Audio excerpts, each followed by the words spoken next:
What's happening, film friends? David the Film Junkie here. All right, Thor Ragnarok is going to be upon us in a couple of weeks. Looking forward to it, even if some of you don't believe me because I've made fun of some of it. It's easy. You have to. And, I still am looking forward to it. Come on, jeez.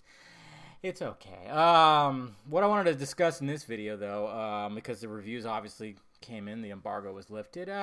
It's currently only at 50 reviews right now, and there's something behind that, first off, that I'll probably discuss in another video sometime this week because, yeah, there's some fishiness that somebody actually revealed who's high up in the movie world. So look forward to that. I'll discuss that. Some of you might know what I'm talking about.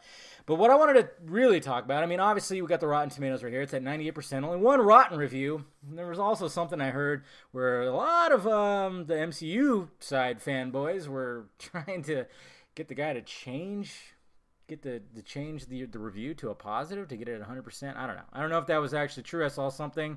Maybe I'm going to probably incorporate that with the other thing I saw, and we'll have a whole other video. So look forward to that. But here we go, guys. It's currently at 98%, of course, and the critics' consensus is exciting, funny, and above all, fun! Thor Ragnarok is a colorful cosmic adventure that sets a new standard for its franchise and the rest of the Marvel Cinematic Universe. Does that mean they're all going to be going this route? Who knows? But what I want to discuss, because I actually tweeted this out too, is the fact that looking at some of these reviews and everything from these critics, I mean, it's basically almost stating what I've gathered.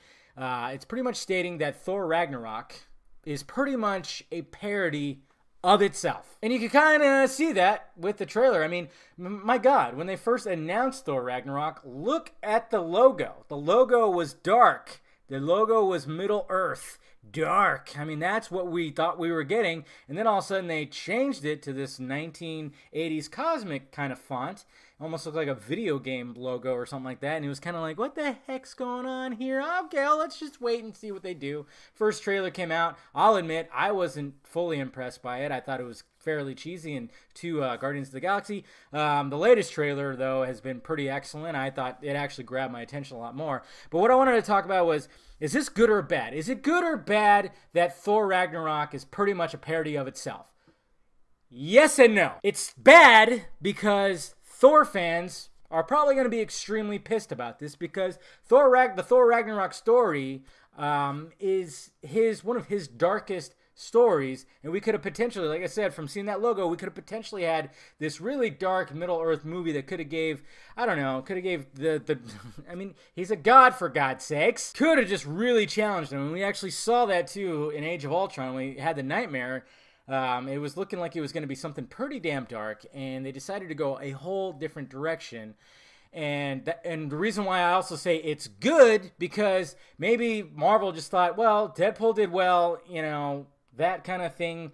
When it comes to Thor, the other two Thor movies they're fairly decent, but they weren't just like huge movies. Maybe if we just change up the tone to where it's very aware of itself, people will be okay with it. So for Thor fans, it's a bad thing. And for anybody who wanted to see that Thor story dark and gritty, it's bad. But when it comes to just the overall, it's pretty brilliant because Marvel Studios, Kevin Feige and all them were like, you know what? We could go this route and take like a huge risk, and we know they don't really like to take huge risks. Or we could just make it like a parody and haha, funny, let's get a funny director and we'll all be okay. So yeah, that's what I wanted to talk about.